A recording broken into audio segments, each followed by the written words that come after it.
The Bathroom Break podcast allows me to sit down and have conversations with artists, musicians, actors, athletes, and anybody who has the ability to inspire. Hey, what's up, everybody? This week on the Bathroom Break podcast, my guest is Lou Scheinfeld. He's a legend in Philadelphia sports and entertainment. He was the president of the Spectrum, president of the 76ers, and vice president of the Flyers when they won the Stanley Cup. I mean, he has endless stories. It was hilarious to sit down with him. We had a couple issues with the sound. There was a little bit of feedback on the microphones, but I love the conversation so much. I wanted to bring it to you anyway. Hope you enjoy.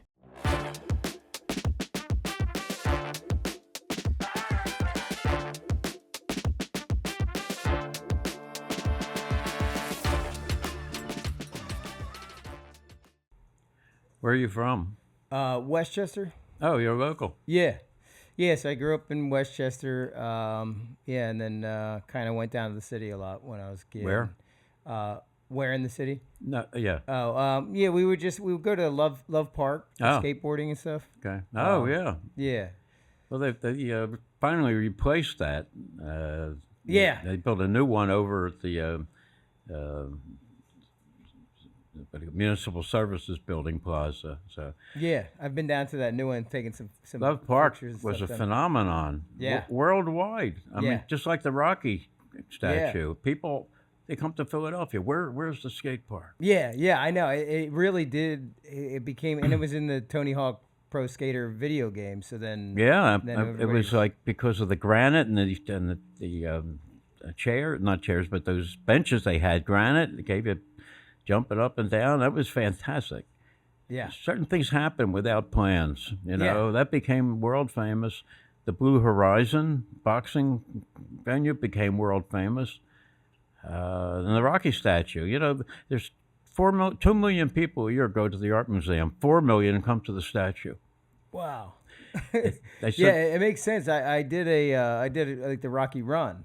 Oh, did you? And it starts at the art museum, and then it kind of goes around, and you see how many times people are just coming It's a worldwide phenomenon, Rocky. Yeah.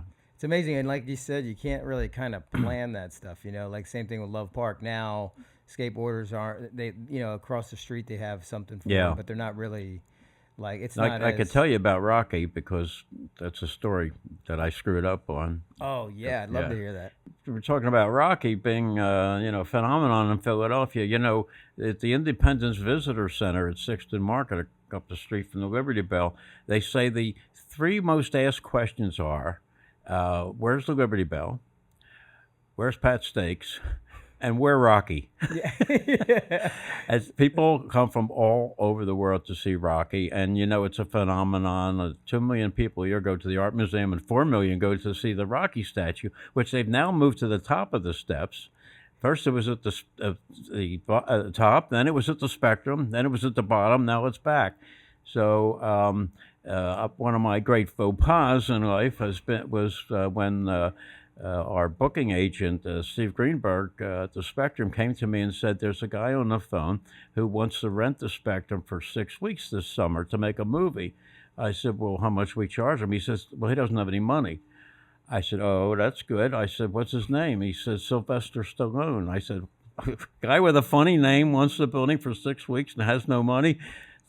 Get the fuck out of here," right? So now 2 years later, I'm in New York, and we had started Prism, and one of our owners was United Artists, films people. And I'm walking down the street with Herb Banker, their vice president, and he said to me, "Do you have time to see a movie?" I said, "Well, I wasn't planning to go to the movies, but sure." He said, "No, up in our, on 57th Street, up in our studio." I said, "Okay." So I sit down, and I see this movie coming on, with this guy, Sylvester Stallone. I said, "That's a familiar name." And then I see it, and the movie's over. I go, "Oh, fuck." This is going to be a great movie, and this is the guy, Sylvester Stallone, a funny name, no money, wanted to film it. But what we did do, when it was actually filmed in Los Angeles in an old arena, and unbeknownst to me, some of my people sent posters Spectrum posters, Spectrum uniforms for guards and ushers. So that's all in the film. Oh wow! But it was never filmed at the Spectrum. None of his movies were ever filmed, and so many people think it was. And I take credit for it not being there. Oh man, yeah, but I mean, how could you have really known? You didn't. Like you said, some funny name, no money, no nothing. It seems. I mean, for 6 weeks yeah, for it's a long nothing. time. I'm not that we had a lot of stuff coming in the summer, but we have had boxing on Monday nights, and we had roller derby, and we had wrestling. So we had shows, but to close the building for 6 weeks for a guy with a funny name and no money. Yeah. That to me was a no-brainer, as it turned out. Yeah, it's kind of amazing to hear that too, because I think, you always hear the story of Rocky that it was script kept getting turned down, or they wanted to make it with someone else and not him. And then to hear that he went to every studio. Every studio turned him down. He wrote it. He wanted to direct it and star in it. And United Artists was the only people to take a chance on him. He only got $35,000 for being in the movie, but he got millions based on the back end. Yeah, because it did so well. And it's 5 or 6 of them now. It's a franchise. Yeah. Yeah. I mean, it's incredible. But these are the decisions I had to make. You know? Well, what's funny? It's cool because on the topic of Rocky, Garrett Brown developed the Steadicam on that film. Yeah. That was one of the first times that the Steadicam was used. Yeah, and I, being a camera operator and cinematographer myself, it's very inspirational. And now they've found so many different ways with the Steadicam usage, and they've broken it down. There's so many cool evolution to it. Well, it's an amazing movie because it was made for nothing, peanuts, and it grossed hundreds of millions. And then like I said, it became a franchise, and it identifies with Philadelphia. But you were talking about the Love Park. That became the skateboard capital of America. Yeah. And Russell Peltz putting on fights at the Blue Horizon, which turned out to be the best venue for boxing ever, right there on Broad Street. Another worldwide phenomenon. So something's happened by accident. Yeah, you can't call in a focus group and say, listen, what do you think? Excuse me. It's like the first time somebody showed me Gritty, the Flyers. Oh yeah. I said, oh my God, that's the worst thing. He'll last a week, and And it turns out I love Gritty. Yeah. That's the most brilliant, ugly thing I've ever seen, other than my first wife. Oh, no, I shouldn't. She wasn't brilliant. That's so true with Gritty, because I thought the same thing. I'm like, what is this? And the people love it. Like, he beats up little kids. He throws water at people. He beats up other mascots. Yeah. He threw the Pittsburgh Penguin mascot costume from the third level during the playoffs. Oh, wow. I love it. Yeah, that's incredible. Well, when we first sat down, you were telling a story. I'd love to hear somebody's, because I know you got so many from the Spectrum, and just, you have an illustrious career that, kind of spans decades. And but when we first sat down, you were talking about a monkey getting loose. About what? A monkey getting loose. Oh, yes. Well, Leonard Skinner, the crazy heavy metal group, came to the Spectrum. Very popular group, sold out, but very weird people. And they had a pet monkey that traveled with them. And they left it in the locker room while they were on stage. The monkey crawls up the wall, eats into some of the drop ceiling, gets up on top, and they can't find it when the show's over. And next thing you know, in other offices, the lights are going out because the fucking monkey is eating the wires and not getting electrocuted, unfortunately. Oh, man. And it's running. The offices weren't connected above the false ceilings, and our brilliant security people are running with broomsticks, poking holes all the way through underground where all our offices are, and the locker rooms, and the finance office where the safe is, and $30,000 damage. Jeez. So, and Leonard Skinner had to cover that, or did Leonard Skinner have to cover that? Or oh yeah, well, what happened was I wasn't there. I had left, during the show. I went home. 1 in the morning, I get this call from our the director of operations, and he's telling me what's going on. He says, "What should we do?" I said, "Well, what do you figure the damage is?" He says, "Oh, I don't know. We got to add it up." I said, "It's $30,000, right?" He says, "Yeah, that's about what it is." So I said, "Where are they now?" He said, "In the locker room." He said, they don't want to pay." I said, "Lock the door. Don't let them out." Well, we didn't let them out till they agreed, and we deducted it that night from the settlement, $30,000. Oh, yeah. Now, I have a couple of stories that. Did this really happen? Was I stoned that night? Because, we were smoking back in the 60s and 70s. Did I make this up? Am I exaggerating? And I go online. There's a picture of them with the friggin' monkey. I was right. And there's a couple other stories that I had to check. Go on, Google or something. Did that really happen? Another one is Colonel Sanders, the man himself, Harlan Sanders, came to the Spectrum one night for a hockey game because we were doing a promotion that night, starting with their chicken and selling it in the stands. And he's in his regalia, the white outfit with the goatee and the little tie here, and he's sitting there in the super box, a couple of seats from me. And next to my first wife, who actually was sweet and brilliant and wonderful, so I take that back. And he's cursing. I mean, this guy is cursing. Now, I curse, and we have players that curse. Yeah. We have stars that curse, and an owner. You're saying on the microphone? He was what? He was cursing on the microphone? No. Oh. He was just jumping up watching the Flyers game. Yeah, That fucking guy hit that cocksucker. Holy shit! I mean, I couldn't believe it. So I start writing about this in the book. Now this is 40 years later. So I thought, did I make this up? Did this really happen, or did I read it someplace? So I go online. Colonel Sanders wanted to be a pastor in the church, but they wouldn't let him because he had Tourette's syndrome and cursed all the time. I was right. I wasn't stoned that night. This really happened. I mean, some of this stuff is like, you can't make it up. Colonel Sanders, the actual guy himself. What a motherfucker. That's amazing. Oh, my gosh. That's amazing. Yeah, that's really... One other story that I had to double check to make sure I wasn't hallucinating. Neil Diamond was going to appear at the Spectrum on Monday. Sunday night, we have a hockey game. He comes in a day ahead of time. Somebody in his staff called our PR department, said, could he come to the game? He'd like to see. He's never been to a hockey game. So sure. So we set him up. Ed Snyder, the owner's there, his wife, me, and Neil Diamond. Nicest guy in the world, really a sweetheart.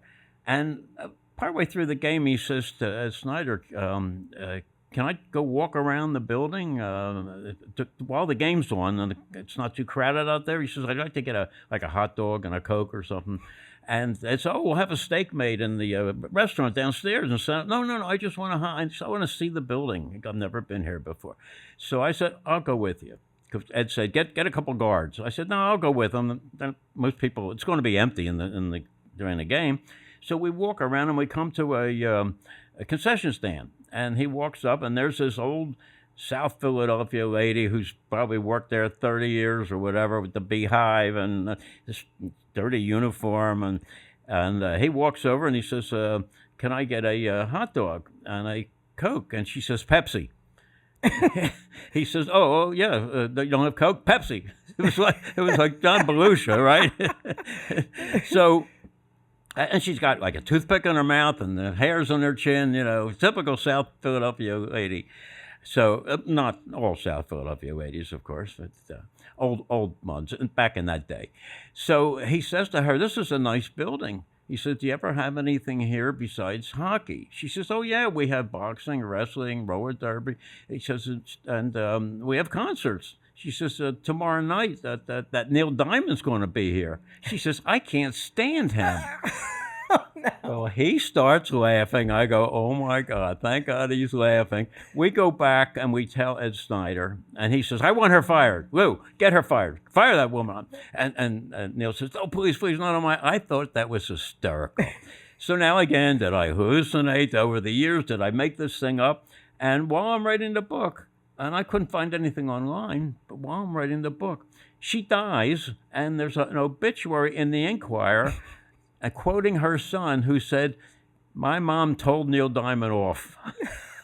And he quoted it word for word that I can't stand him. And I said, "Oh man, still got it right." That's amazing. Yeah, because I was wondering if she was gonna say on her last dying words are "can't stand Neil Diamond." Yeah, like Well, I it's said, amazing that he's obviously such a legend and humble as well to just be able to laugh that off. Like yeah, you yeah. said. Well, he was a good Yeah. guy, but he was Yeah. a sweetheart, really nice Yeah, man. no, that's funny. Yeah, I mean, I can't imagine all the stories over the years. Like I was mentioning, obviously I'm from Westchester, outside of Philadelphia, and so went to all the sports games, concerts. Some of my first concerts there. So many concerts that I went to at the Spectrum, and I was fortunate enough to see the last show there with Pearl Jam Oh, when they well, closed Pearl down Jam, the. they closed the building. Is that Yeah, when you came? yeah. Yeah, they rarely came east. That's a West Coast band.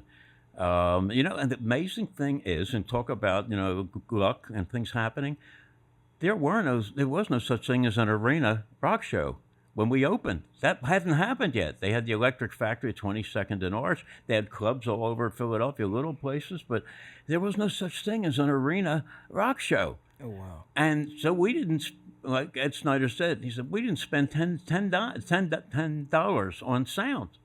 The only sound we had was for the public address announcer, and that was terrible. But the way the Spectrum was built, we only were allocated 4.5 acres by the city down in South Philly, Broad and Patterson. So the building came straight up. And we didn't have a third level at first. The roof, which we can go into later on about coming off, was perforated. The corrugated steel was perforated for sound to absorb rather than echo back down. Turned out we had the best sound of any big indoor auditorium in the country. Better than Madison Square Garden, which opened a couple years after us. Better than the LA Forum. And every band wanted to play there. And I have to say that the Electric Factory never got enough credit. They made a lot of money, but they never got enough credit for what they did for the Spectrum, because we were only counting on hockey and basketball and maybe the circus and other things, ancillary income. Rock and roll music concerts became bigger than the Flyers and Sixers put together. And the Electric Factory, Herb Spivak and Alan Spivak, great guys, and Larry Maggot, who they hired to become their booking agent after a while, fantastic people, fantastic. Now, when they built the whatever the name of was, the new building, the First Union Center or whatever, they spent $20 million on sound. Yeah, wow. Still not as good Yeah. as the Spectrum. So we were lucky. But bands all over the world added Philadelphia to their routine, to their tour, and fantastic. Yeah, that's incredible to hear that, because I agree, and the Forum is sort of similar in the sense of the shape of things, but like you said, but does not have as good a sound, because I lived in Los Angeles for a while too, and I've seen a bunch of bands there, but up around the top area you don't hear much of anything. You got to go down lower, and the Spectrum Depends where you sit. The Spectrum you could hear depends all on the throughout. band, Yeah. But But yeah, I'd love to hear a little bit about the story of how the Spectrum came about. well, I was a reporter for the Philadelphia Daily News. That was my dream, to be a reporter in Philadelphia, be a journalist. And after working at 4 different suburban newspapers in Trenton, Doylestown, Camden, I finally got my dream job at the Daily News. And they hired me to be what they call a lobster trick, which is midnight to 8. And I would sit there with a headset, and reporters who were out on the street covering fires and police activity would call in stories, and I would write them. I was a rewrite man. They would just give me the bare facts, and I would write it.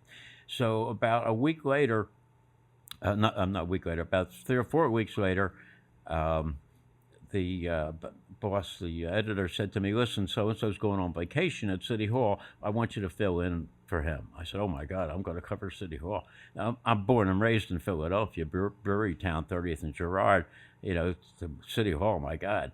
So now I go down to City Hall, my first day, and um, I can't I can't understand the building. It's 700 rooms, 9 stories, and there's a printout on my desk of all these trials that are going on. So I don't know, anything, and that was a Friday, my first day there, and I got nothing. And Sunday I was playing touch football and tore my knee. I wind up in the hospital. 13 days to have an ACL. Oh, wow. Now it's 45 minutes. Yeah. 13 days I was in the hospital.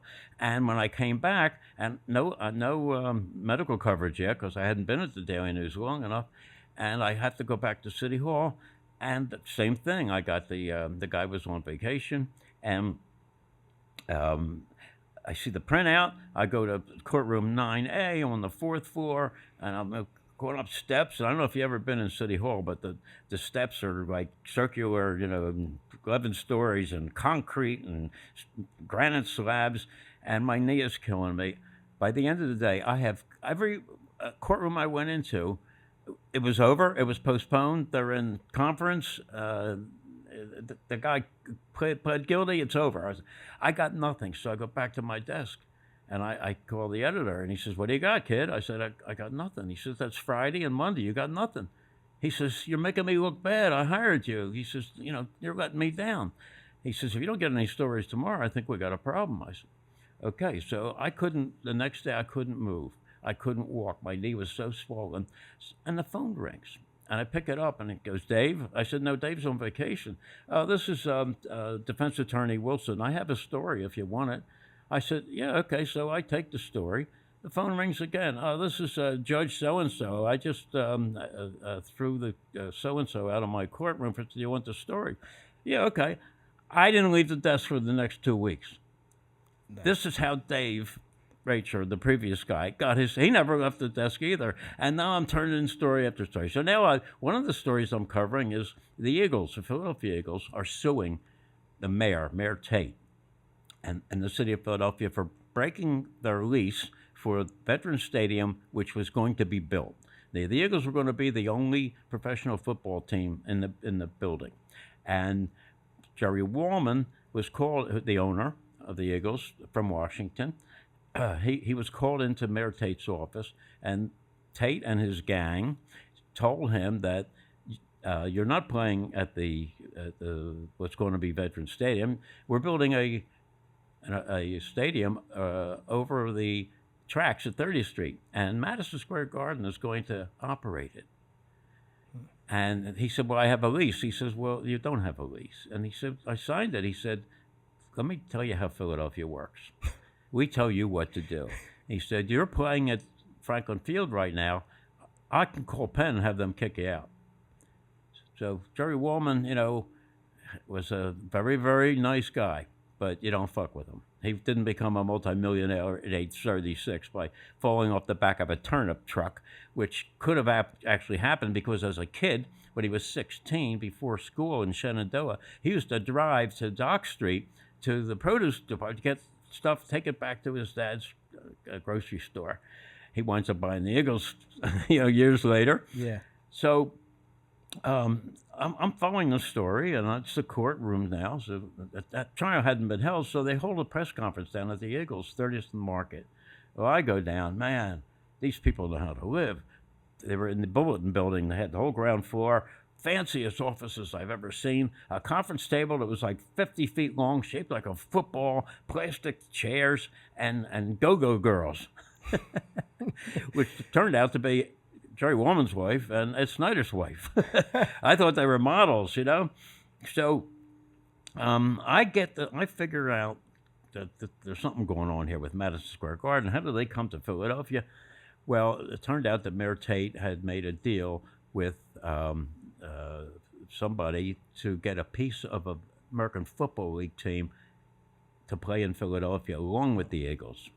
And I broke the story, and that blew the deal up. And Wallman, after that, he couldn't thank me enough, wanted to hire me. And then he introduced me to Ed Snyder, who was his vice president of finance. Ed and I hit it off. Kept trying to hire me. I said, listen, man, I'm in a business now where I can make or break somebody and read about it in the morning. I love what I'm doing. I'm a reporter. I'm a honest guy. I'm a crusader. I love it. And he said, well, what about the PR job? No, what about this? I said, no, I'm not interested. So then one day he says to me, listen, we're trying to get a franchise in the National Hockey League. If we get it, we got to build an arena. Would you like to run that? I said, you get it, I'm in. 3 weeks later, he calls me. He says, we got it. I said, I'm in. I go home and tell my wife. She says, you're giving up a job with benefits for hockey? There's no hockey. There's no hockey fans here. I said, well, that's true, but I said, we're going to make it. So I get a bus. I rent a bus, and I'm taking people from Tasty Cake and Pico and other places like that, and city council people, up to New York to see a hockey game. My first hockey game, by the way.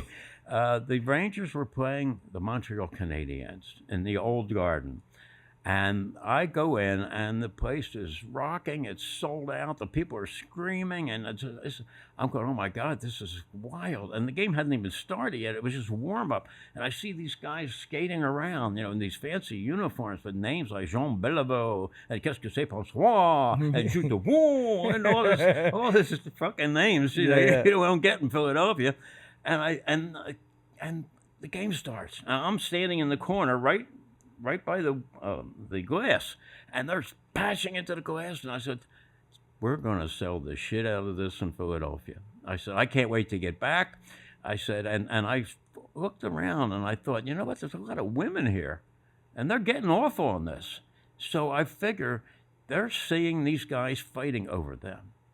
And the goalie is protecting their innermost sensitive part.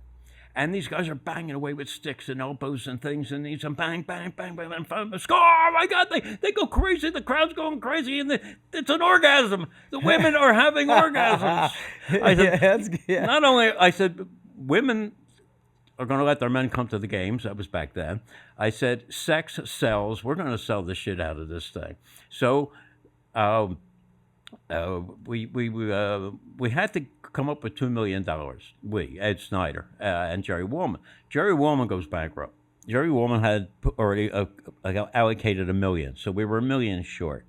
He was building the John Hancock building in Chicago, and the building was sinking as they're building. So there was an architectural goof. He had to tear down 20 stories of superstructure, start all over. John Hancock, being a conservative company from Boston, pulled their construction loan. He's left out hung and dry. He has to spend $30 million of his own money to get this project back on. Now, Ed Snyder and he started having fallouts because Jerry was looking for money everywhere, sometimes with the wrong people. He said the Arabs are going to buy it. Why would the Arabs buy the Flyers? And anyway, they had a big fallout. And so now we're supposed to have our $2 million check turned in this June day. It was like today. It was like 90 degrees in Montreal. And the word was we didn't have the money. And we were one of 6 new teams to come in, 6 new franchises to join the existing 6 franchises. And Baltimore was the first runner-up. They were the first one if any of the first 6 defaulted. They heard we were defaulting. They heard we didn't have the money. And Snyder said on Friday, and I had to be there on Monday with the money. And he said to me, you go up to Montreal. He said, I'll work all weekend. I don't know if I can get the money together, but I'm going to bust my ass to do it. Well, he calls up Channel 48. He sells 5 years of our TV rights for peanuts. He remortgages his house. He gets ARA, the Aramark, the concessionaire that's already going to put $2 million of equipment in there to come up with money. And he calls me on Monday morning, and he says, Lou, I got the money. Now, we had no cell phones. We had no computers. I had to go to a payphone or run back up to my room at the Queen Elizabeth Hotel where we had to turn over the $2 million. So 11 o'clock, he says, I got the money. It had to be turned in at 1 o'clock. That was our time to turn it in. And He said, go over to the bank, Montreal Bank, across the street from the Queen Elizabeth. We're going to wire the money. I said, oh, thank God. So I'm waiting. Money comes through, the check made out to the National Hockey League, $2 million.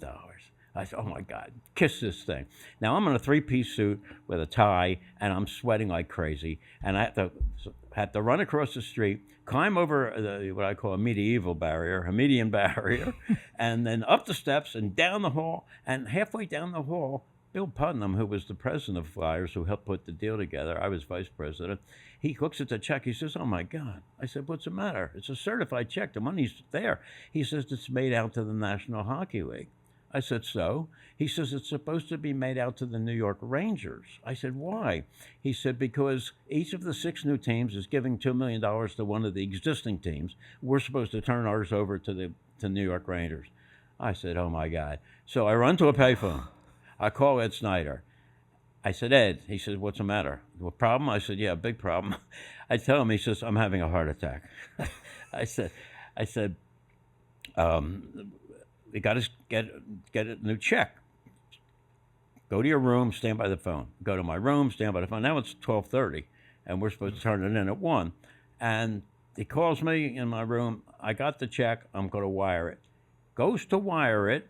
There's a blackout on the East Coast from Boston to Virginia. Everything is down.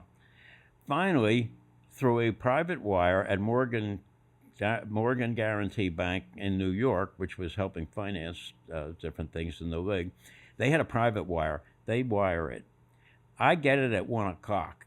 Now, we had like a 10-minute grace period until 1:10, and I get the check.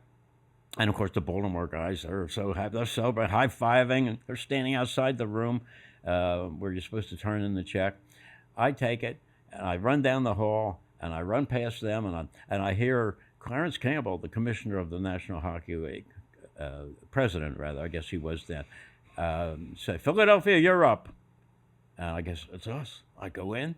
I got the check in my hand. It's a cashier's check. It's made out to the Rangers. Clarence Campbell said, do you have the check?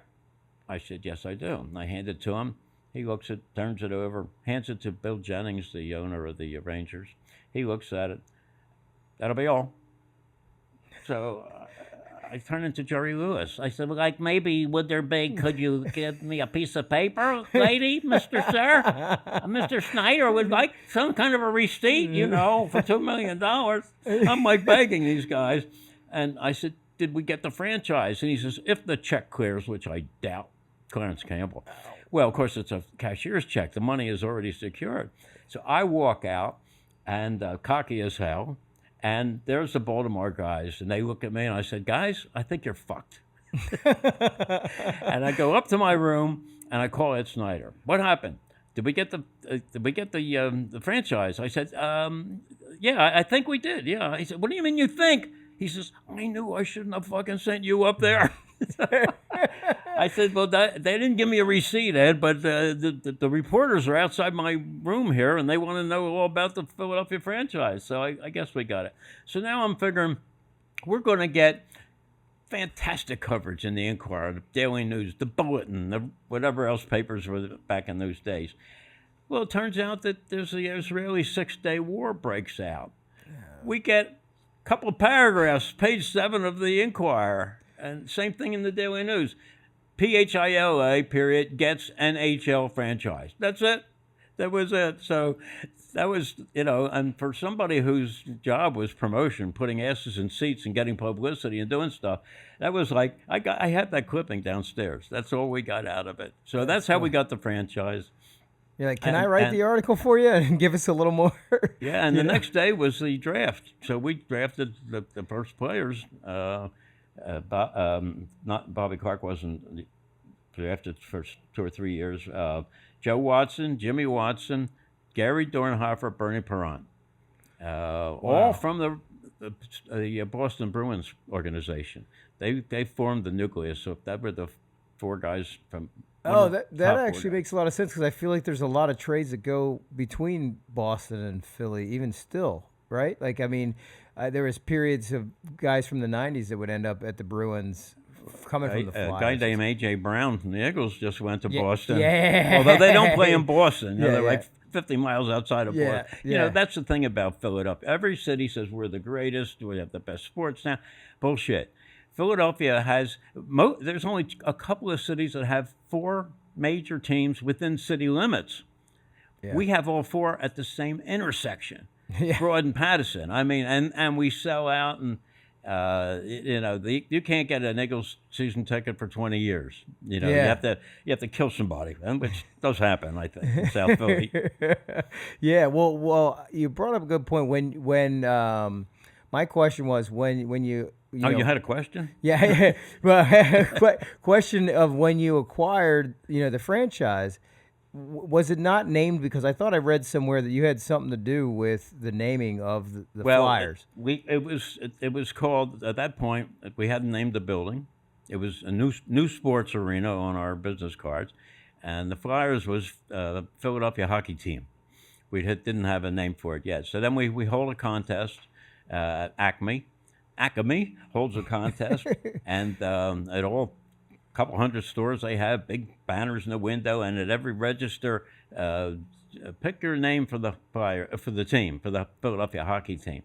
So we had already liked the name Flyers. Ed Snyder's sister came up with that, and that's alliterative, and it denotes fast, speed, and flying.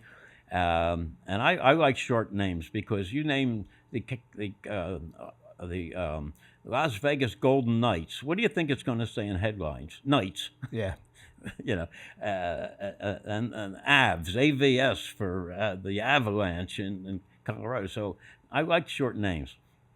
So I go to this design company in Ballackinwood, and I said, listen, I want you to design a logo for the Flyers, with the P, our Flyers. And so they came up with beautiful ones, and I take 4 different ones, and I put them on a sofa next to big cards to Ed, and I said, which one do you like? He says, that one. He said, which one do you like? I said, that one.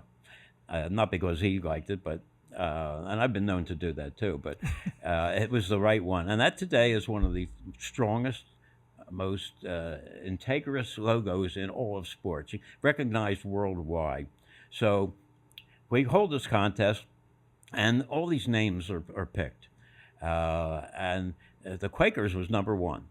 Now, we didn't want Quakers because in 1930-31, there was a National Hockey League team in Philadelphia called the Quakers. Lasted 1 year, was owned by Benny Leonard, a lightweight champion boxer, and they went bankrupt after 1 year. And for 50 years, they held the record for the worst record ever. So that was our history. So Flyers was like number 3. Liberty Bells, that was a big one. The Ice Picks, the Bruisers, which turned out to be the bullies. Yeah. That was a good one. So Quakers came in number 1. Now we said in the contest, we'll pick the name. We just want to see which other names come up. So we picked the name Flyers, and we have a Hollywood actress. I can't think of her name now. She helps at the press conference, but we picked and there were like 25 people picked Flyers, and we put their names in a hockey glove, and she picked it out. Which person gets the prize? An RCA 21-inch color TV and season tickets. Well, it turned out it was like a 12-year-old kid. Who wound up, the dad sold the tickets and kept the TV, and he wound up getting the credit for the name. So now we want to name the building. And in our organization at the Eagles, because the Eagles owned the Flyers, there was a fellow, really nice guy by the name of Hal Freeman. He wanted to name the building Keystone Arena. I didn't want the word arena. I didn't like the word Keystone. Pennsylvania's the Keystone State, and he was not a creative guy. Nice guy, was a very nice guy, but not creative. So I said, I want to name it. Oh, I didn't know yet. So I go down there with the guy from our design company, and we're walking through the building. It's half finished, and the cranes are there, and they're riveting, and they're pouring cement and concrete and all kinds of stuff, and I'm in boots and a hard hat, and we're throwing names around, special, stadium, spectacular, all kinds of names, and the name Spectrum pops up. Now, the fellow I was with, he says he said it. He probably did. I was probably stoned that day, too. And, so, and I said, listen, I don't know what that means, Spectrum, exactly. But if it's anything close, that's going to be the name of the building. So I run back to our offices at 15th and Locust, and I pull out the dictionary. These are big, giant dictionaries that are on rolling tables, with open. They're so big you can't even pick them up. And I go to SPECT, Spectrum, all the colors under the sun, colors emanating from the prism, images which form displays. I said, fucking hey, we got a name, let me tell you. Yeah. So Hal didn't like that, Hal Freeman. Now, I was vice president of Flyers. I was vice president of the Spectrum. He was president of the Spectrum, so technically he was my boss. He wanted Keystone Arena. Very popular guy, PR director at the Eagles. So I said, well, let's have a vote on it, have the owners vote. So one day they scheduled a vote, and it was the owner, the architect, the PR, Hal, 3 or 4 other people. At the Eagles office, 30th and Market, I had a presentation. Hal had nothing. Now, I had gone to design company, and I said, listen, the name's Spectrum, make it beautiful with colors. Give me a picture of a handsome guy and a beautiful, sexy girl in a uniform, usherette and usher. I said, and draw a picture of the Keystone. From hanging outside a gas station, all rusty and crappy looking. Yeah. I said, because it's only fair, only fair. Yeah. So I give my presentation. I said, there are 63 Keystone names in Philadelphia alone, including the Keystone Pickle Works, the Keystone Tattoo Parlor, and the Keystone Nut and Bolt Factory.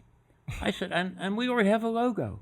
I said, look at this picture, and all rusty, and he's like looking at me. I said, however, it's the Spectrum, colorful Spectrum.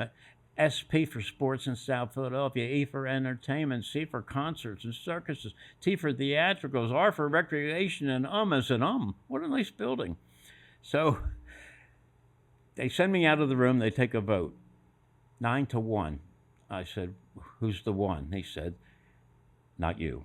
I said, we win. Okay, great. So, but Hal said that all the people at the Eagles should vote too. So I said, oh, shit. So the next day they have a vote at the Eagles. Ed calls me up. I said, what's the count? He goes, 30-1. They didn't get one vote at the Eagles. Yeah. So we named it the Spectrum. That's how it got named. No, great name, and it really does encompass that. And you know what? After that, the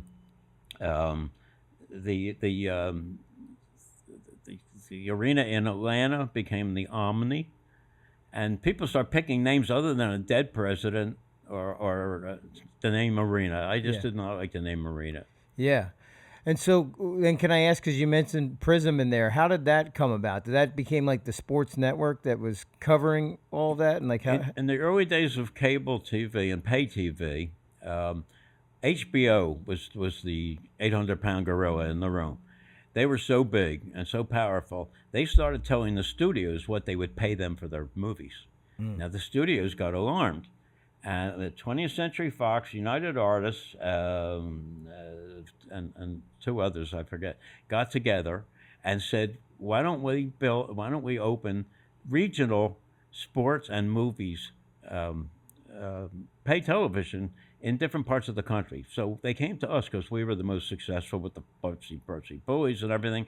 And Ed Snyder said, we'll do it. We'll go partners with you. So they asked me to come up with a name. And it was funny, too, because I was sitting in a meeting. I had my yellow pad and with these guys. And I'm trying to think, and I'm just writing down PRISM because I like that name. Philadelphia Regional In-Home Sports and Movies. So I said, we have a name. Oh, did we have a focus group? Has it been approved by legal? I said, yeah, here it is right here on this yellow pad. Turned out that to be the name. Just a great name, and that leads us to my story about that I already told about being in New York with the vice president of United Artists, and he said, "Do you want to see a movie?"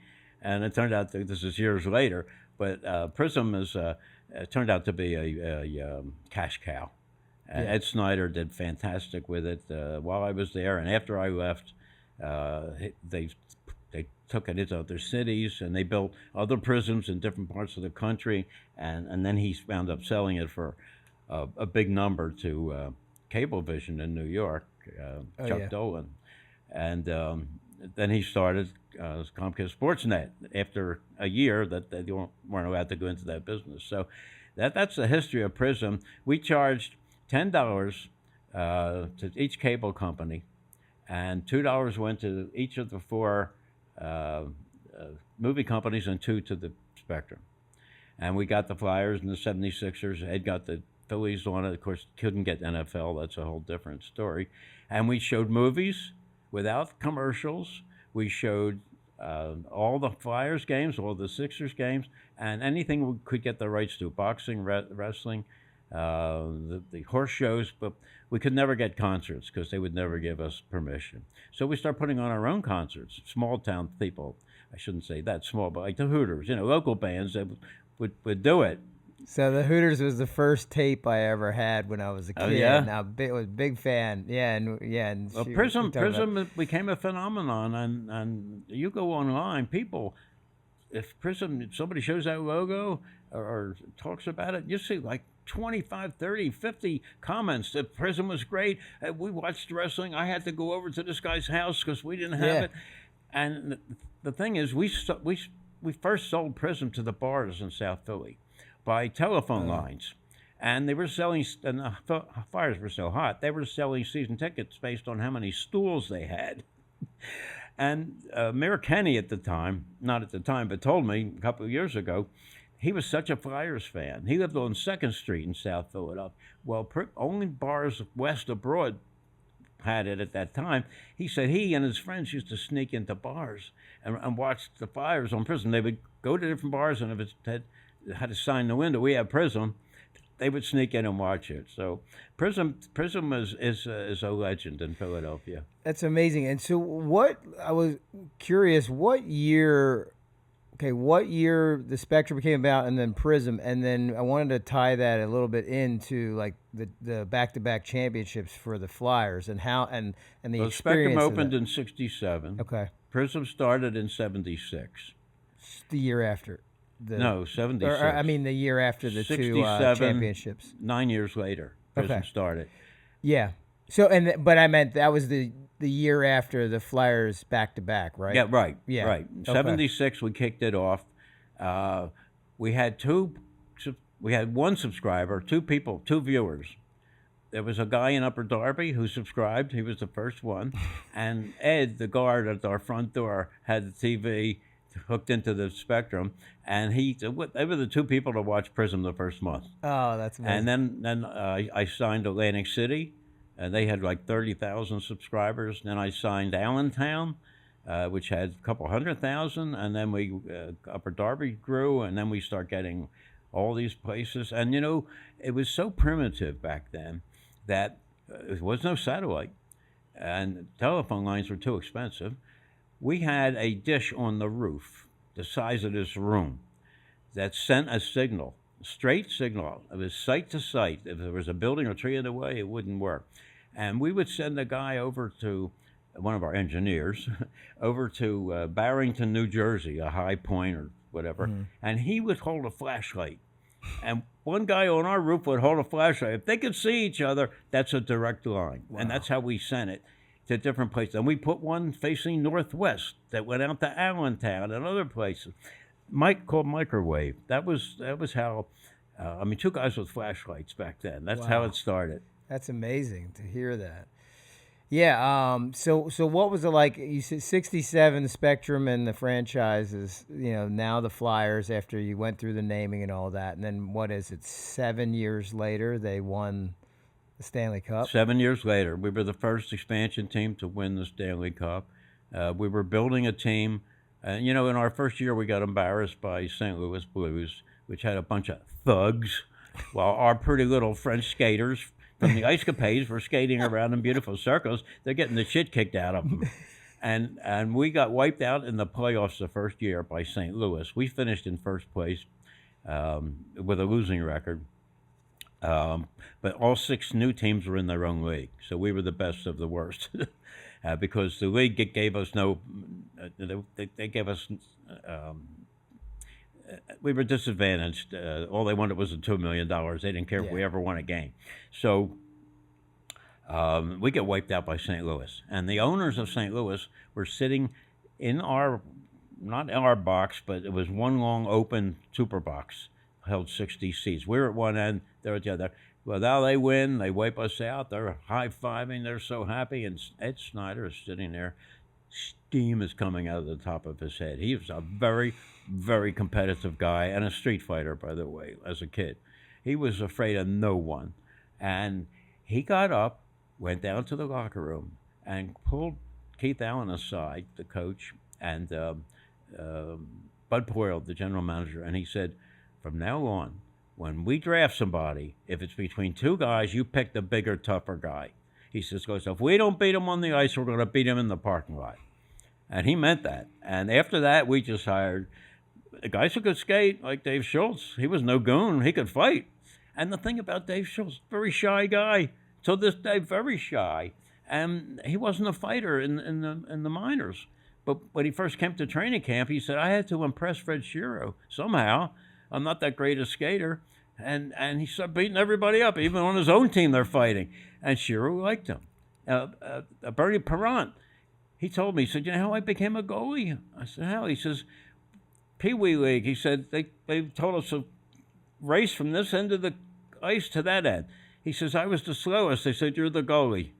I mean, no focus group, no analytics that didn't have in that time. He became the goalie, thank God. So, I forget what your question was. And so, well, no, you're nailing it in terms of getting to that championship. But so was that the beginnings of getting the name Broad Street Bullies? Like, because the fighting was starting to happen, and he was trying to kind of impress. Well, they were not only bullies; they could skate, they could score. As Phil Esposito said before the finals began in 74, 74 rather. He said, these guys won 52 games. They're pretty good. I wouldn't take them lightly. But the rest of the team did. The rest of Boston did. They, except Bobby Orr, great player and guy. But little by little, Keith Allen was known as Keith the Thief because he made trades. He became general manager. He made trades that were so crafty and clever, and we start getting good players in, one after another, and building the team. Now, fighting became our MO. Teams came into Philadelphia, they got the Philadelphia flu, it's called. and I forget what opposing player was interviewed recently talking about the bullies, and he said, when our bus came across the Waltman Bridge, we start getting scared. He said, we saw the spectrum. He said, that's when some of our guys got the Philadelphia flu and couldn't play that night. Yeah. And it was intimidating. And Dave Schultz, I credit him, just like I credit Electric Factory for what they did for the Spectrum. I credit Dave Schultz for giving that team the courage to play as tough on the road as they did at home. Now, Bobby Clark, he played the same way everywhere. Gary Dornhofer, same. He's planted himself in front of that net, took a beating from the defenseman, sticks, elbows from the goalie, and he played the same on the road. A lot of guys didn't play the same on the road. They were skaters. They weren't fighters. They were French. What can I say? Yeah. But Snyder was so into it. Here's what he loved. He loved his players. He loved his team. I mean, he loved the fans, and he loved his family, in that order. And that's the way it went. Team, fans, Flyers. He relied on me to guide him because he didn't like yes men, although there were a number of those, accountants and lawyers and people that, yes, oh yeah, Eddie, oh, yeah, sure. Which later led to me leaving because I just couldn't put up with these people. to digress for a second, we became so successful with Prism and the Flyers and the building and concerts and other ancillaries that they were making a lot of money. Ed was making a lot of money, and so now he's hiring lawyers and accountants and bringing in assholes, as I refer to them, Yeah. Executive assholes, to grow the fortune. Buys a big boat, sails all over the Caribbean, is not around, and these guys are saying, well, we have to wait till Eddie comes back. Eddie comes back. When Eddie comes, we'll make a decision. So I had it with them, and I said, one little thing. I want to buy some new things for the scoreboard because it was not animated. It wasn't color. It was just white light bulbs. I said, but I got a guy can do primitive animation, stick figures. How much? I said $3,000. To me, that's nothing. And to them, why do we want to spend that when we're selling out? And I said, do you want to keep selling out? I said, you don't quit when you're on top. That's when you pile it on, man. You got them by the throat, rip their heart out. Let's, let's go for it, just like the Flyers. Well, they went back to Ed and complained that I was being abusive to them, and I cursed them out. And Ed and I had a big fight over that. And I wound up leaving. Is that like, and that I was because I was going to ask how the Sixers worked into that. Like, where were they playing prior to the Spectrum, and then did you go? You went over to the Sixers, or? Well, yeah, I became president of the Sixers after that. But Irv Kozlov, another nice man, owned the 76ers. He was a paper manufacturer in Philadelphia.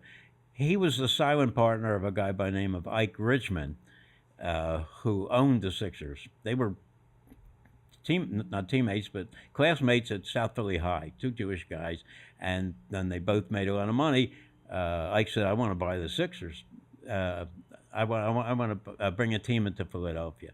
So Irv said, I'll be your partner, but I don't want to get involved. I don't know anything about that. Poor Ike Richman, a couple of years later, sitting on this right behind the Sixers bench at a playoff game in Boston, has a heart attack and keels over and dies. His family's at home in Philadelphia. They see this. He dies. Now, Irv takes over the team. Easygoing, nice guy. He's playing at the Palestra. Sixers are playing at Lincoln High, believe it or not. The Sixers are playing in Hershey, Convention Hall. And now we're building the Spectrum. And we needed them because we didn't know about rock or anything, So he didn't want to leave. He was a very low-key, conservative, cheap guy, so to speak. And he said, look, I don't want anything fancy. I just want to stay where I am. So we had meetings with him, and he liked me. He didn't like Ed, which played into our hands. And he said to me one day, what do you think I should do? I said, you can't afford not to come to the Spectrum. Right. We're going to have this fantastic building with escalators and a private restaurant and food stands and air conditioning and heat and soft seats. I said, you're going to look bad. He said, well, you got to help me. He said, because Ed Snyder's too tough. So now this actually took place in the middle of one of our meetings at the Spectrum, where Ed excused himself.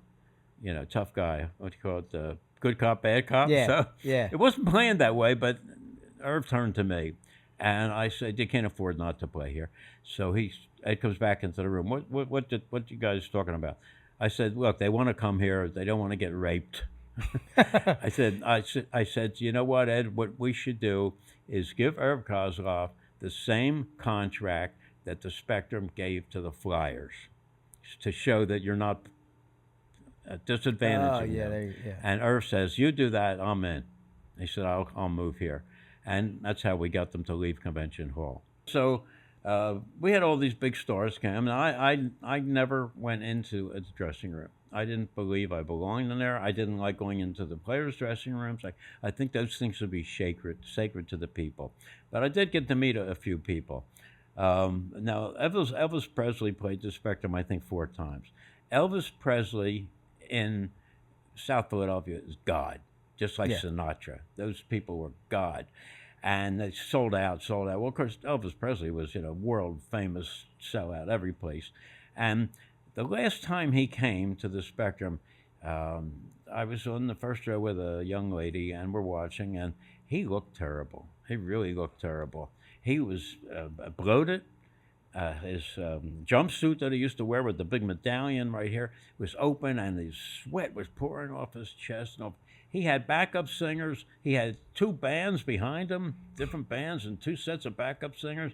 Sometimes you couldn't even hear his voice.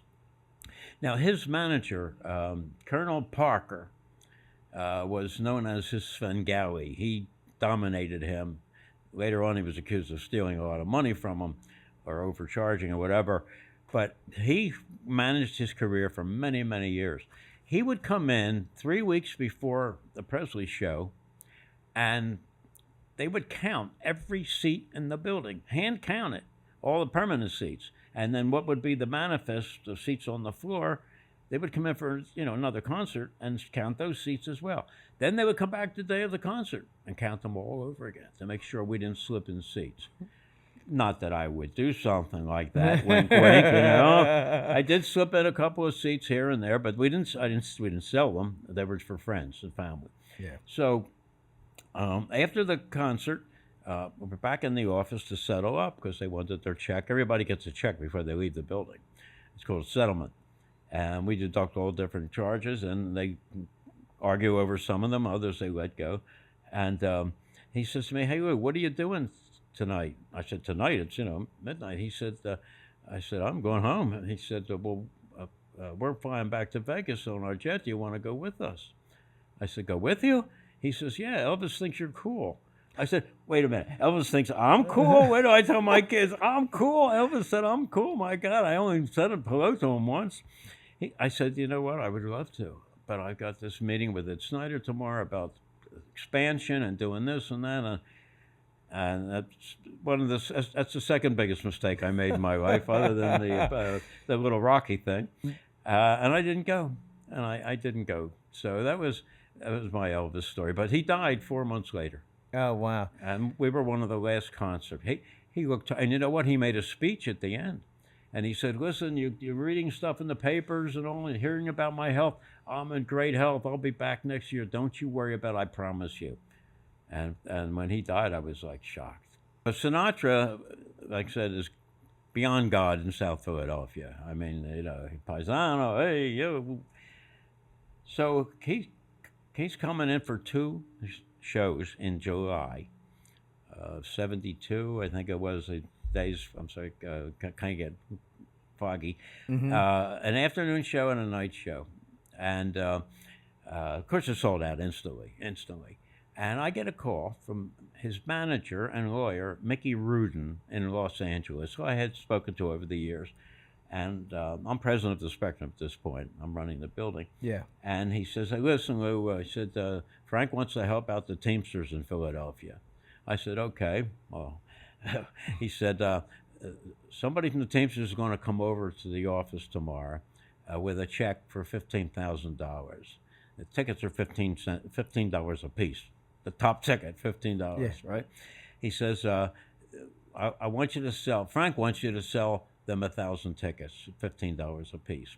We're going to resell them for $30 for the Widows Fund, the Teamsters Widows Fund." Right? Yeah. Oh, sure, of course, yeah, I heard of that. Yeah, those poor widows. How do you think they became widows, So I said, "Fine, okay."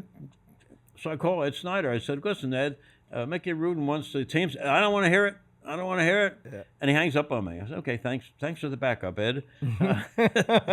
So I'm leaving for Acapulco the next morning, 6:00 plane to Dallas, and then Dallas to Acapulco. And I have this young blonde girl I've taken to dinner a couple of times, haven't been able to get anywhere. She agrees to go to Acapulco with me. I'm taking this doll baby to Acapulco, 6:00 the next morning. So I call in my controller, financial guy. I said, "Alan, Teamster guy is going to come in tomorrow with a check for $15,000. I want you to have 1,000 tickets ready for him. They said they don't want ringside because he performed in the round, Sinatra. They don't want first couple rows, but everything nice downstairs." I said, they're going to resell them for 30. I said, Ed knows about it. Yeah. As much as I got out before he hung up on me. And take care of him. Okay, fine. I get on the plane. I got the doll baby with me. It's January or whatever. It's February. It's freezing here. And we land in Dallas. Then we get to Acapulco.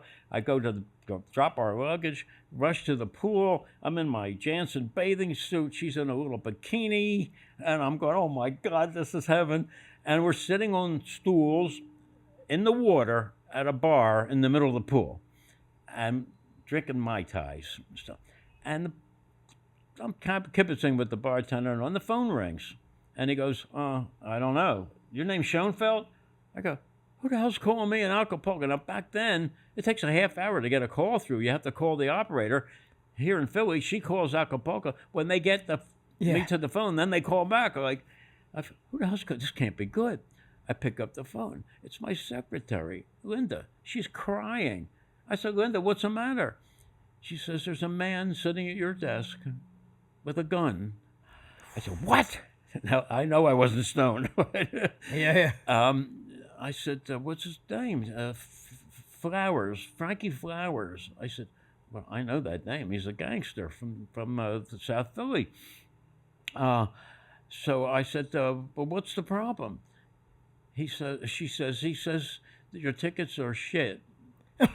I said, what? Put Mr. Flowers on the phone. So I like almost Jerry Lewis again, like, Mr. Flowers, like, could I please not die, I said, hey, what's the problem? He says, you're the problem.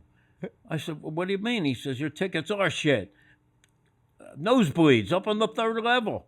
I said, what are you talking about? I told I said, put Linda back on the phone. I said, Linda, get Alan on the phone. I said, Alan, what the fuck are you fucking talking about? Are you going to get us killed? He says, I didn't think they needed such good seats. I said, Alan, this fucking Frankie Flowers is sitting at my desk with a gun. You don't think they need good seats? Give them good seats. So I get Mr. Flowers back on the phone. And I said, Frankie, listen, if I can call you Frankie. I said, Frankie, come back tomorrow. I'm not leaving anywhere. He says, I'm sitting at your desk. I'm not leaving until I get those goddamn tickets. Wow.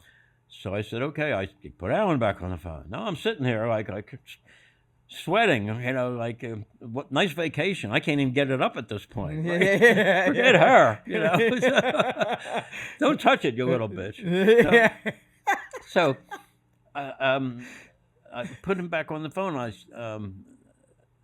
say, Alan, get the tickets and give it to him.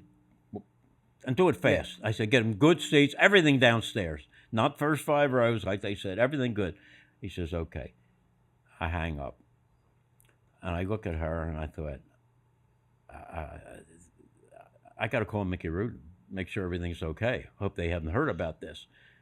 So I asked the bartender to get me a line, operator here, this. It takes 40 minutes to get the... Mickey Rudin picks up. Yeah. He wasn't happy. I said, listen, I just want to make sure everything is right. He said, everything's fucked up. I said, oh, my God. No, I said, I straightened it out. Everything's good. He says, Frank's pissed. He's canceling the shows. I said, oh, my God. I'm having a heart attack now. 2 sold-out shows with concessions and merchandise and parking. It's going to lose a fortune. So I said, listen, let me make you a better deal. He said, we're going to Atlantic City. We're going to play 1 show in Convention Hall, 30,000 people. We're going to do better, pay less rent. I said, we're going to cut your rent in half. Give you part of the parking. Going to give this. Have the concessions. Well, I said, just tell Frank, I'm so sorry. He says, tell him yourself. He's sitting right here. Oh, shit. What's up, kid? I said, Frank, Mr. Sinatra, Frank? He says, yeah. I said, listen, I'm awful. He says, we're just fucking with you. Oh, man. I said, oh, my God, I'm having a heart attack. He says, I said, oh, thank you so much. He says, when I get to Philly, buy me some Jack. Because that's what he drank. And then I hear this little voice says, Louie, what's happening? I go, I forgot about her. I'm so worked up about this. Not only was I going to get fired if he canceled those shows, but the South Philly would put me in one of those machines down by the airport that crunches the cars, right? Yeah. So I look at her and I go, oh my God, I forgot about her. I said, I can't be here. I got to go back to Philly. Make sure, put a lid on this thing. So I said to the bartender, give us 2 double Mai Tais. And I said to her, honey, we're going back to the airport, to the room to rest a little bit, and we're catching a plane. We're going back. So we went back, and she made me feel a little better, and we went home. So. Yeah. And that was the end of my week in Acapulco. Yeah. One afternoon in my bathing suit. An afternoon in Acapulco. Yeah, that's amazing. Yeah, wow, quite a story. That's incredible. Well, so I think that's 3, right? That's 3, and then what's the 4th one? Well, that was no, there was 2 others, so there's 5. Yeah. I had a close friend. He was a male model. Not that I do that sort of thing, but he was straight. Yeah. And you'll recognize the name when I tell you. He was a male model, lived in Palmyra, New Jersey, did a lot of modeling in Philadelphia. Really nice guy. He became one of my closest friends. And I'm going to take him to the games all the time and different parties and things. And he told me he made money by selling used cars out of his house, telling people they were his cars. You know, he would buy them, fix them up, and sell them. And one day he said to me, listen, I'd really like to be a fight announcer at your Monday night fights. So I said, what are you talking about? You couldn't do that. Name was Michael Buffer. I don't know if you ever heard of Michael Buffer. He's the biggest announcer in the world. Mm-hmm. He does every major show. He's a multimillionaire now. He's had movies made. Well, doesn't he have that slogan trademark? Let's get ready to rumble. Multi-millionaire guy, squires around all these girls, just gorgeous girls in L.A. And so I told him, you don't have the voice for it. And what do you know about boxing? He says, I could fake it. Forget it. Of course, so now that's number 3. Yeah. Or 4. So the last one, I would be sitting on my yacht right now if I did the right thing. I was with the 76ers, and Fitz Dixon, the socialite, F. Eugene Dixon Jr., owned the 76ers. And he hired me to run them because they had the great team with Irving and Mo Cheeks and Bobby Jones and Cunningham, but they weren't drawing flies. They were drawing like 7,000, 8,000 a game in a 20,000-seat building. And he hired me to put asses in the seats and run the whole organization. And they had a terrible reputation in the black neighborhoods, and people were afraid to come to Sixers games because they thought it was all black, and it wasn't. And so I went to work there, and 2 years later, he decides to sell the team. We were up 3-1 against Boston, the Celtics, and we wound up losing that playoff, and he was disgusted. And he says to me, listen, I'm going to sell the team. If you could find a buyer, put you in for 20%. 20%? $13 million. That's $2.6 million. Wow. So I had an accountant, Alan, whatever his last name is, and he was like a schmendrick. A little guy lives in the Northeast, a little accountant, did my taxes once a year, Alan Smith. And he told me he plays tennis with a guy. He doesn't know his name, but he thinks he's very rich. And I said, okay, fine. But he wound up rallying back and forth, met this guy in Huntington Valley. So I said, I'm looking for somebody to buy the Sixers. And he says, well, let me talk to him. I said, well, is he that rich? He says, yeah. I said, I figured Alan, I didn't say this to him, but I said, anybody you know couldn't afford the Sixers. You're a little schmendrick guy, right? Well, it turns out the guy he played tennis with was Harold Katz, who wound up buying the Sixers, which I didn't know. And I went out and I went after different guys in broadcasting and athletes and tried to sell. I didn't get to sell it to anybody. Years later, Howard Katz buys the Sixers for $13 or $14 million. My 20% came out to zero because and sold him. I actually told him one day, you couldn't know anybody could afford that. So Yeah. that's the five. Other than that, I've been perfect. Yeah. Yeah. Perfect. Five out of six. Yeah. Kate Smith, I could tell you how that all came about. Yeah. Well, back in the 70s, there was a lot of animosity in our country with Vietnam, late 60s and 70s, and a lot of racial unrest. There were riots in America. Things were pretty bad. Philadelphia's economy was in the tank, and things were just terrible. But we had a building, and we had games, and people came to escape realism like we could do today to try to escape some of the things going on in the world through sports, because there's nothing like sports. Yeah. Even concerts brings people together for a common cause, and they can yell and scream and drink and have a good time and then leave. So I noticed at Flyers games, a lot of people weren't standing for the national anthem. And at Sixers games, it was way worse. I mean, people were smoking pot in the third. We used to say if 5 people are smoking pot at a Sixers game, that's a violation. If 20,000 are smoking at a concert, that's a concert. Yeah. Don't do anything about it. Yeah. So I said to Ed Snyder, I'm really upset that these people are ignoring the national anthem, especially at the Sixers games. He said, so what? What are you going to do about it? I said, how do you think they would feel if I took the national anthem? I took the national anthem. Here comes number 6, right? Yeah. Take the national anthem away from them. He says, what are you talking about? Are you crazy? I said, I'm thinking of playing a different song. Maybe the Saber Dance, or maybe some novelty song, just to get their attention. And then they'll demand the national anthem. He says, you're a crazy motherfucker. I said, well, we'll see. So now I'm down on South Street one day, and I go into this used record store, and I'm going through these dusty bins of these LPs, and there's Kate Smith on a picture singing at Carnegie Hall, God Bless America. I thought, well, I've heard this song, but I don't know anything about it. So I take the record, I buy it for $1, I think it was, and take it back to the building. The next day I call in the electrician. He operated the sound booth at the events, and I said, listen, tonight, after everybody leaves the building, after 5 o'clock, because there's no events tonight, play this record. I want to hear it. He goes, yeah, okay. He said, well, we're on a reel-to-reel. I'll have to convert it. I said, it's overtime. I said, don't worry about it. I'm the president here, okay? So I call him. He calls me right 5:15. He says, I got it ready. It's all queued up. Do you want to hear it?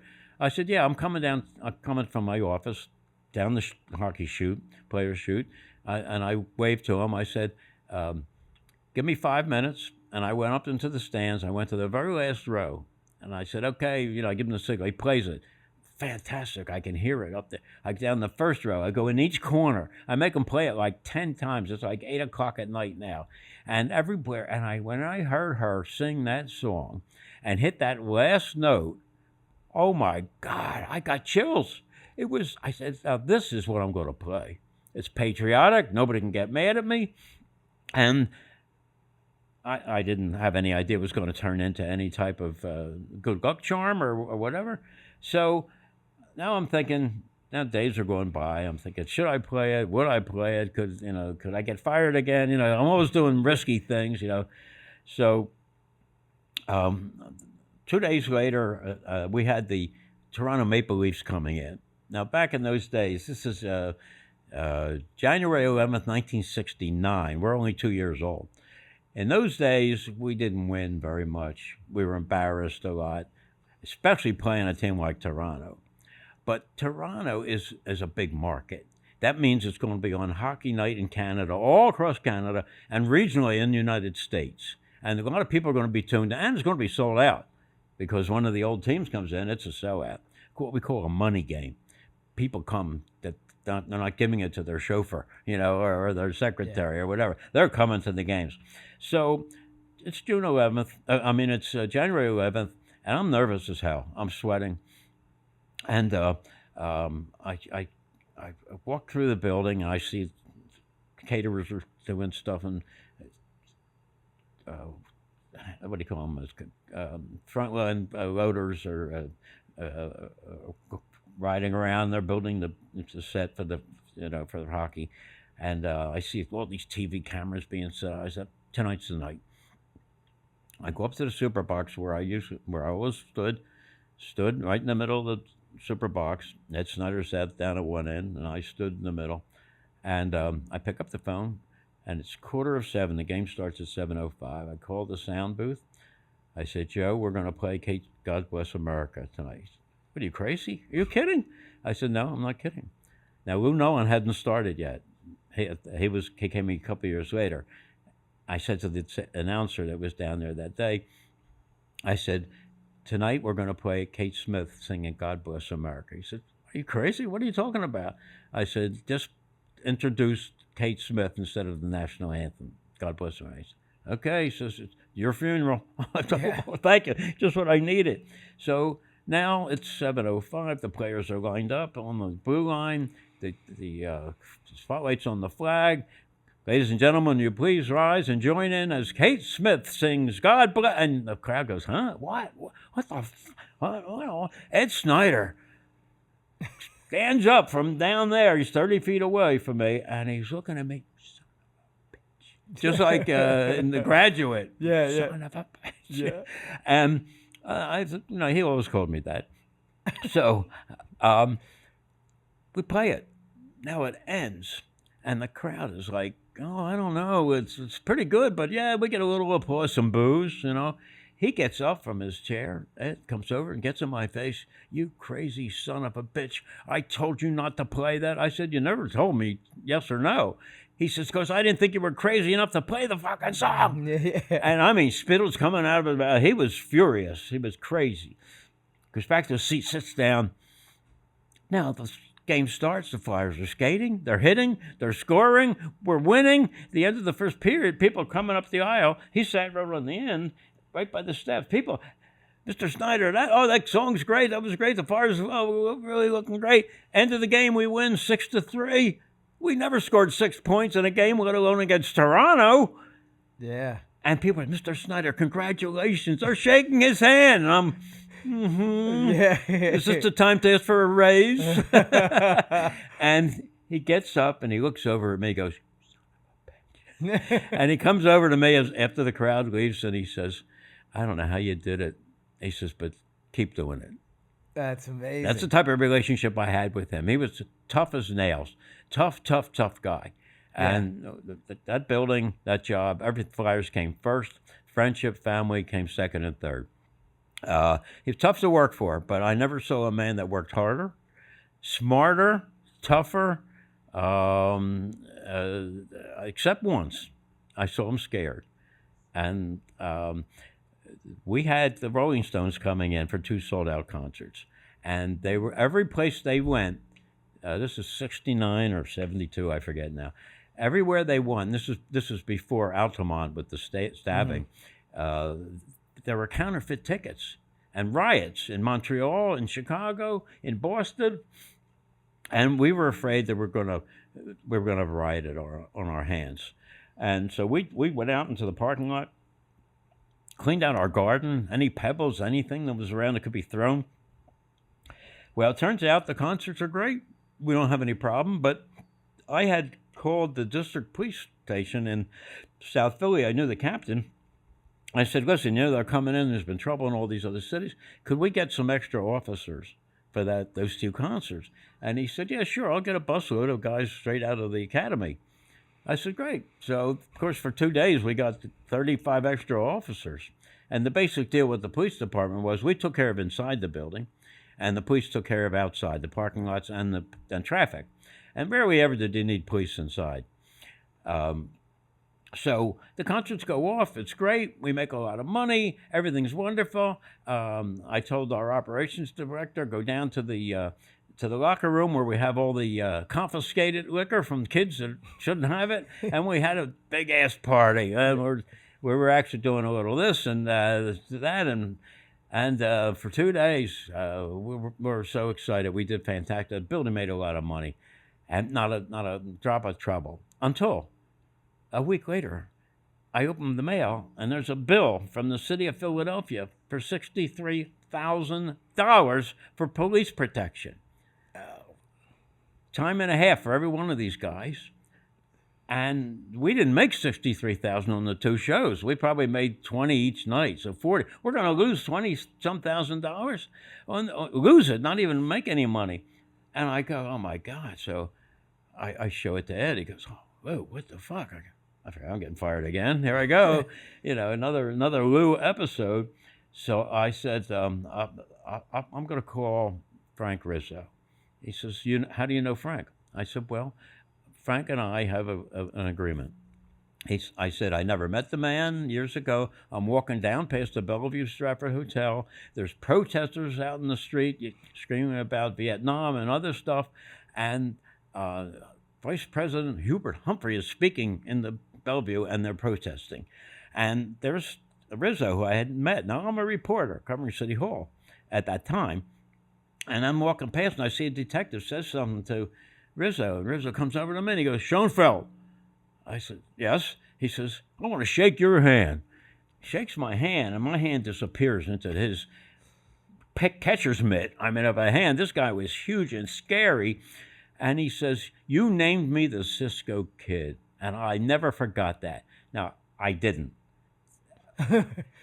Joe Dawn, our police reporter, covered the police station, named him the Cisco Kid because he had pearl-handled revolvers as captain of the Center City District, and he walked around with these. So who might argue with Frank Rizzo? I said, oh, sure, yeah, great. I'm glad you like it. He says, anything you ever need, kid, breaking my collarbone. He says, you got. And he hands me a card with just a phone number on it. Now, of course, there were no cell phones. This was his office phone. So now he becomes mayor. Police commissioner, mayor, and I'm going to use the card. Now, of course, it was his old number at the police station. They saw it was to his private phone. They give me the number. I call his office. I get his secretary. I said, listen, I'd like to see Mr. Rizzo, if possible. She says, what's your name? I tell her. She says, hold on. She says, 7 o'clock tomorrow morning in his office. I said, okay. I call Ed. I said, 7 o'clock tomorrow morning, we got to be in Rizzo's office. What for? I said, so we could talk about this you know what $63,000 was in 1969 or whatever? Yeah. Again, I'm getting fired, right? I'd rather Frankie Flowers take care of me.